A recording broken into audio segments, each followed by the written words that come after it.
నమస్కారం. భూభారతిపై latest update మీకోసం. భూభారతి పోర్టల్ను తెలంగాణ ప్రభుత్వం అధికారికంగా ప్రారంభిస్తూ భూమి సమస్యలకు శాశ్వత పరిష్కారం లక్ష్యంగా తీసుకువస్తోంది. ఏప్రిల్ 2 నుంచి పైలట్ ప్రాజెక్టుగా 5 మండలాల్లో ప్రారంభం. కోస్గి, అమంగల్, వట్పల్లి, కుసుమాంచి, అశ్వరావుపేట. ఈ పోర్టల్ ద్వారా భూమి వివరాలు, రిజిస్ట్రేషన్, మ్యూటేషన్, కరెక్షన్స్ ఆల్ ఒకే చోట ఆన్లైన్లో అందుబాటులో ఉంటాయి. ప్రతి భూమికి భూధర్ ఐడి ఇస్తారు, ఆధార్ లాంటి యునీక్ నంబర్, మరియు రిజిస్ట్రేషన్ కోసం సర్వే మ్యాప్ తప్పనిసరి చేశారు.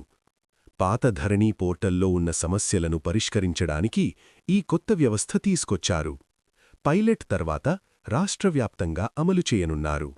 మరిన్ని అప్డేట్స్ కోసం ఫాలో అవ్వండి.